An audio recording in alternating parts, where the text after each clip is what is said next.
Hello and welcome to Good or Bad. So when I say the name Peter Jackson, what movie do you think of? Yeah, that's right, Brain Dead. I mean, yeah, sure, these movies are a little famous too, I guess. But this was one of his earlier movies, all the way back in 1992. Now if you haven't heard of Brain Dead, maybe it's because you know it by its other name, Dead Alive. Or maybe you just didn't know it feckin' existed in the first place. I mean, that can happen. Does happen quite a lot, really. But enough of that nonsense. What's it about, and who's in it? Well, it's a blood-filled horror comedy zombie movie starring Timothy Bell and Diana Penalva. So the movie opens up with a spot of patrioticness. So let's show a little respect. Salute! Yes, that means you. You, salute now. For God's sake, put a doily on your keyboard or something. You probably don't have a keyboard to put a doily on. Probably a smart TV or your phone or tablet or something. That's how you watch things these days, not on an old school computer. I'm really not patriotic at all, I just talked right through that. Right, so, where are we? On an island. Good, I like an island. And this island is filled with people with pokey sticks who are after the visitors to the island. And just what are they doing there? Well, they seem to be after a monkey. Well, they have caught the monkey, and they are trying to get it off the island and to a zoo.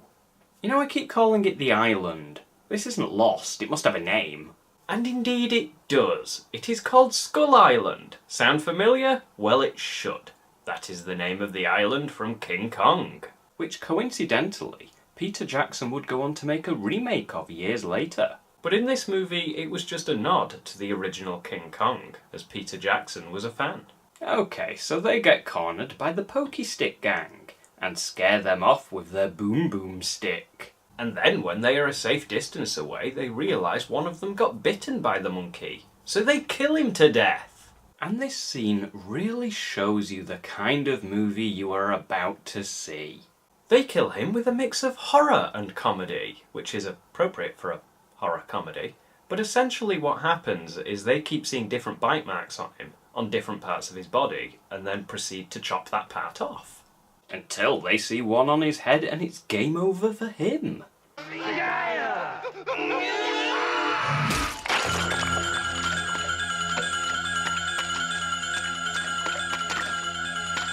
Now that they have gotten the monkey off of Skull Island, they get paid.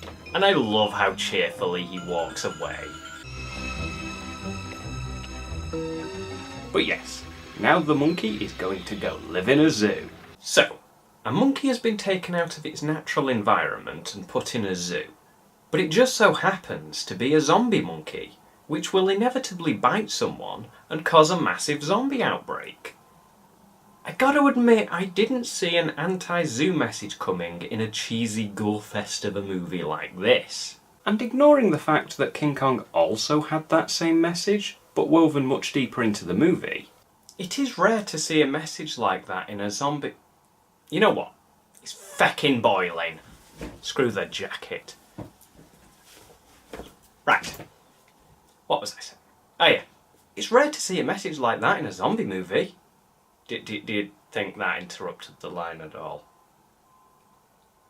Don't really care if it did, to be honest.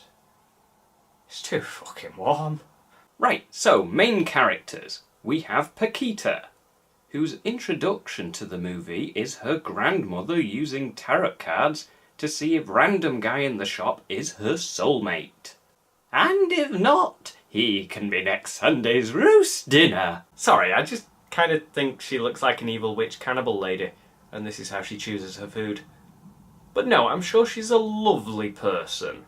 But in all seriousness, I know movies like to force a romance story, but reading it from cards is taking the piss. And I'm sure you're all on the edge of your seats waiting to see if Roger here is the man for her! It is not Roger. Oh no, not Roger. Sorry, Roger. What was wrong with Roger? I'm sure he was a... You know what, I'm spending too much time with this. This is why my videos end up as long as they do. Because I spend too much time with shite like this. So sorry, Roger, You tried your hardest, but you failed the card test, so fuck off. Or be her next meal. No, she's not a cannibal. She's a nice old lady. Bit mad, but not a cannibal. Okay, so her actual love interest turns up, who is our main character, Lionel, who I personally think looks a bit like Norman Bates, which is a great start to any relationship. Just don't show near him. I mean, it also doesn't help that he has an awkward relationship with his mother, who I have to say, I love so very much. I thought I told you to spray this house. The place is infested with vermin. Vermin? Brilliant. I bet she's a great mother. Now tidy your rooms, children, or I will make like your chest cavities are those little plastic covers you find on your favourite microwavable meals. You know, the ones you have to stab a lot with a giant knife. You know, I make these jokes, but this time I really don't have to, because she does a great job looking crazy as hell all by herself. Oh, God! Look at the state of this place. All the windows will have to be polished.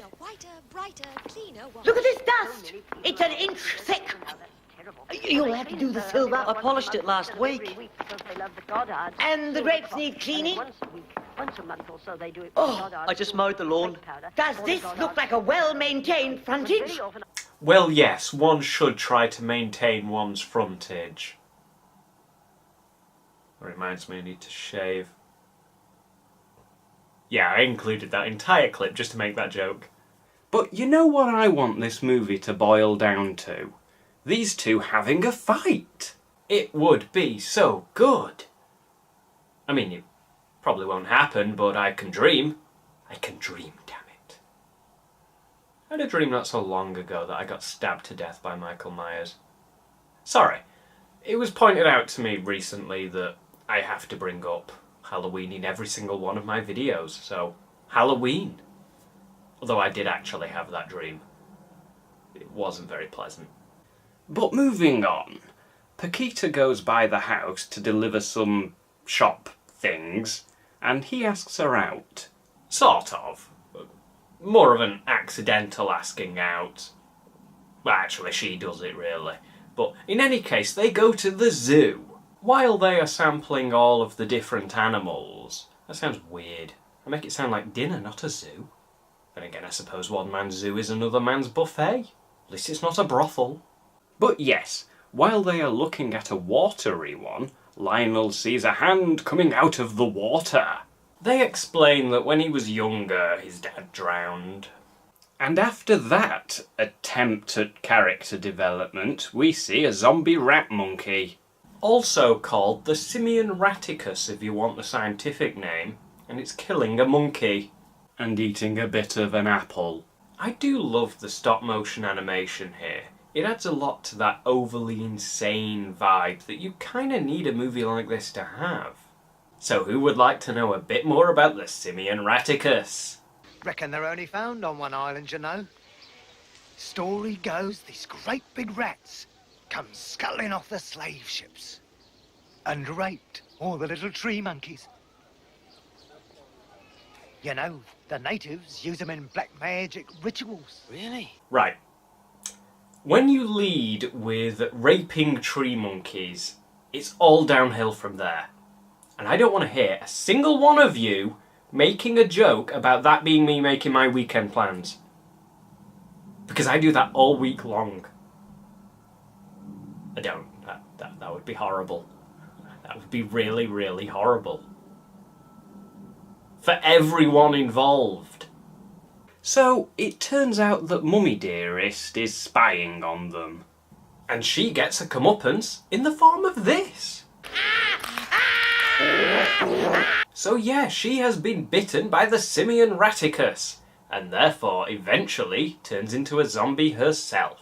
And I am glad it is eventually, because she is just too awesome to waste. I don't think you have any idea of the pain and anxiety you've caused me. I thought you were a trustworthy boy, but going out behind my back with that oily shop girl. Oily shop girl. That would totally be the name of my cam show. But Mum. Don't interrupt me. But Mum, she's... I'll tell you what she is. She's experienced. Why have you deliberately gone out of your way to upset me? Why do I feel like I'm a kid again and I'm round at my friend's house waiting for his mum to stop shouting at him? It won't happen again. Right, well, this is going to go on forever, unless we get a move on. She starts to turn, and that scene is brilliant. I especially love the bit where he keeps trying to fix her. I mean, her cheek falls off and he just glues it back on. It's just the best. Then we get treated to a very important dinner scene, where she grosses people out. And I say important. It's not, because it doesn't actually amount to anything, but it is funny. So it amounts to being entertaining, so I guess then, yeah, it is kind of important to the movie then, isn't it? But not to the story. So, if you want to hang on the negatives, you can hold on to that, I suppose. But it is funny, so it was worth keeping. Rich and creamy, just the way I like it. I love this film. So their guests leave and Mother gets worse. To the point where she eats a dog. Your mother ate my dog! Did you know that the Spanish title for this movie literally translates to that line? So in Spain, this movie is called Your Mother Ate My Dog. How is that not awesome? Alright, the mother dies, turns fully into a zombie, infects a nurse and tries to kill Lionel, while Paquita remains oblivious to everything that's going on. Remember when I said that Lionel reminds me of Norman Bates? Well, he keeps his dead mother in his house. Only in Lionel's case, it's his dead alive mother. So Lionel goes to buy some tranquilizers from a Nazi. Because it's funny, isn't it? I mean, the movie could have had him buy tranquilizers from anyone, but no, it was a Nazi, which makes it funnier. I mean, imagine if it wasn't a Nazi, it would have ruined the movie. Thank God it was a Nazi, which is a sentence I've never said before and hopefully never will again. Okay, what follows is Lionel injecting tranquilizer serum into his mother's nose repeatedly. But it gets awkward when she breaks out of the cellar and he has to do it again in public. And now everyone thinks she's dead. Which means he has to play along and then inject her at the funeral so she doesn't wake up again. Which does make him look a little very crazy. No, the word is grief-stricken, that's what we use these days, isn't it? Also, that guy right there, you know, that one, the Undertaker's assistant, that's Peter Jackson. Thought I'd point that out for you. Nice of me, wasn't it? Then the following night he has to dig her up and inject her again before she rises from the grave. But he gets jumped by a gang of stereotypes before he manages to do that. And they beat him up because they think he is a sicko for trying to dig up graves. Which explains why these people who think that's sick then goes for a piss on somebody's grave. It's a funny sort of logic, isn't it? I think they just wanted to beat him up, really. But then Mother Dearest rises from the grave as she is being given a golden shower. And then she just murders and turns them all into zombies. And this leads to one of my favourite scenes. Devil is amongst us. Stay back, boy. This calls for divine intervention. Father McGrood, played by Stuart Davini, is hilariously badass. I kick ass for the Lord. And I know that by this point in the movie, we know this is over the top and cheesy as hell, but it still catches you by surprise.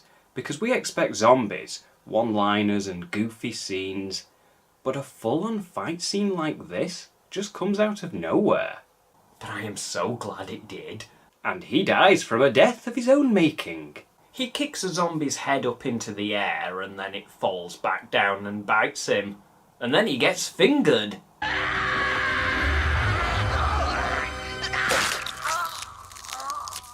After the fight, Lionel sedates them all.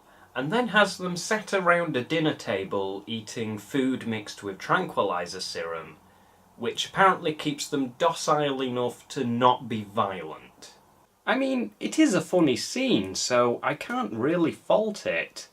And I have never once complained about a zombie playing Time Splitters in Shaun of the Dead, so I should really just shut up and move on.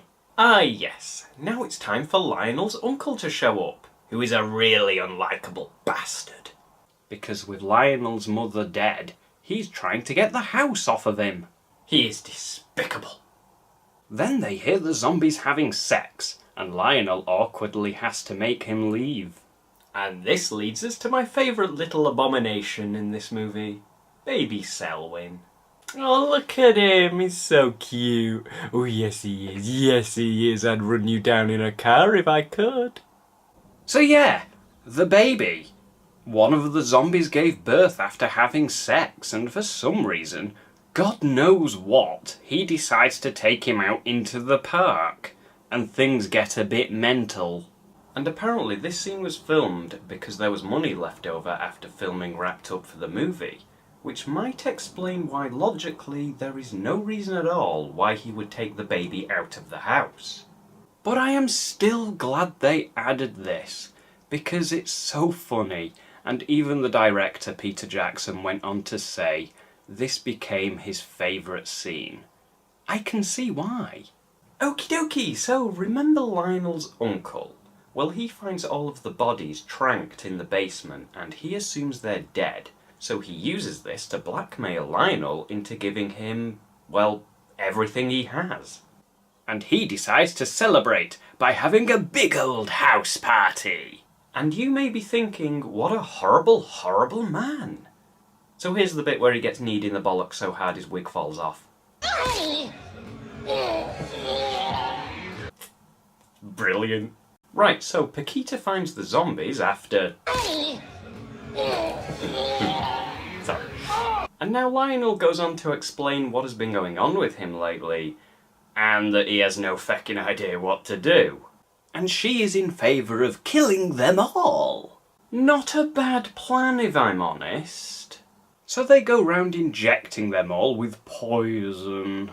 But that's a bit easy, isn't it? Yeah, so when he realises that it was animal stimulant he injected them all with, all hell breaks loose.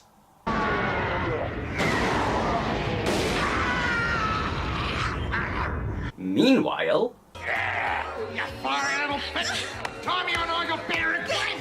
Well, that took a dark turn, didn't it? Let me just put this clip on again. Yeah, that's better. Now this is where things really get going. We see rib cages being ripped out, faces pulled off, and hearts being plucked out. Then when Lionel closes a door on these super strong zombies that the movie made a point of displaying their incredible strength, they can't actually sum up the strength to crush his neck and kill him. Because main character. You know, the same feckin' reason stormtroopers can't ever bloody hit anything. So when Lionel is about to be slaughtered by the increasing amount of zombies, he executes his right to be comedic.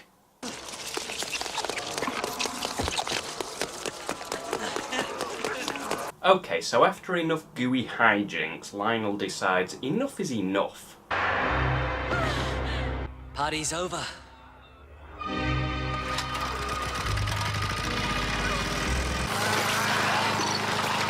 Yes, the blood, the guts. Go ahead, spill a little more. Did you know that this movie uses more fake blood than any other movie ever made? Except for possibly ones in the future that use more. It uses less than those, but those haven't been made yet, so they don't count. And a lot of it was in that scene just there. Now that all the zombies are dead, including poor little baby Selwyn. That poor little shitface will live on in my heart forever. But yeah, now that they are all dead, it's time for the final boss battle. Haven't seen Mum yet.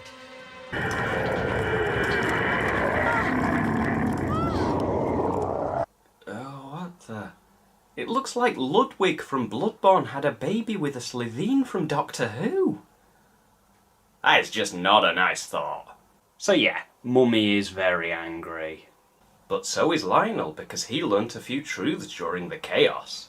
He has always believed his father drowned years ago when he was a child, which is true, but the bit he didn't know was that his mother is the one that drowned him because he was having an affair.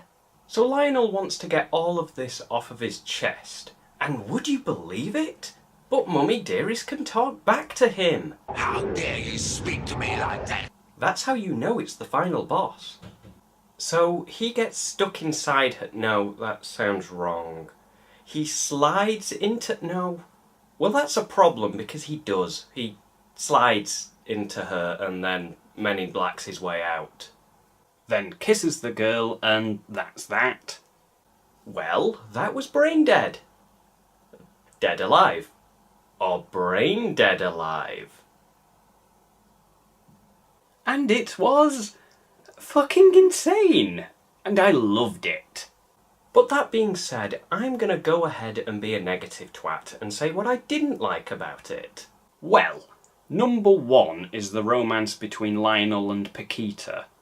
I mean, talk about a scripted love story.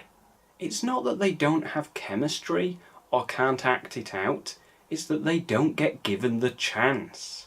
It's a forced romance. They meet, they date, everything's going well, then when shit hits the fan they break up.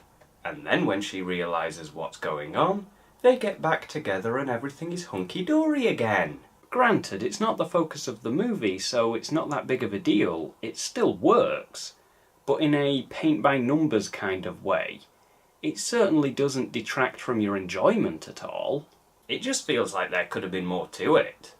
Especially considering when we were introduced to Paquita, the movie was throwing the whole "you will find the love of your life" shite in our face.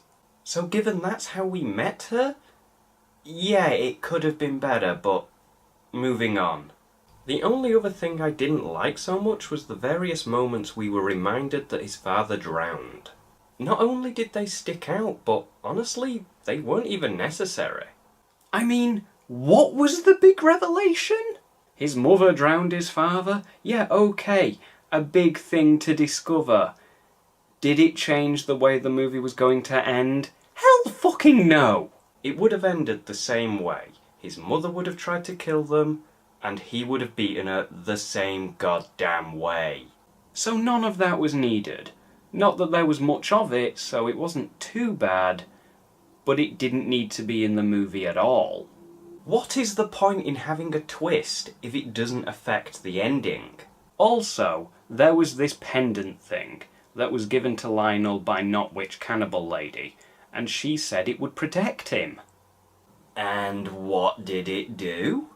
It pointed out his father's body in the attic and allowed him to cut his way out of his mother.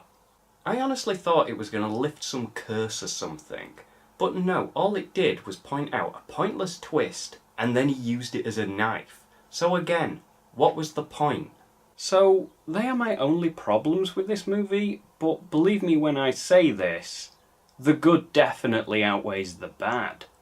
The music was good, the cinematography was good, and the comedy was good for the most part, but there was a joke or two that felt a little stale, but mostly they landed the comedy pretty well. And the final 30 minutes were just brilliant. It went completely nuts and held nothing back, and I cannot praise that enough. So overall, I can say that if you are a fan of over-the-top, cheesy, gore-filled movies, you are definitely going to enjoy this one. Despite the fact that I have just told you pretty much everything that happens. But yeah, it was a fun one. You've been watching Good or Bad, and I'll see you next time.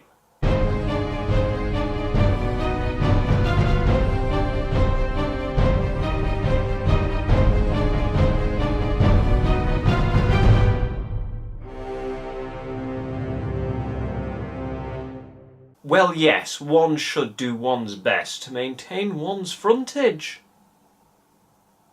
Reminds me, I need to shave. Yes, I included that entire joke to make that clear. The other way round. Well, yes, one should try to maintain one's frontage. Reminds me, I need to shave.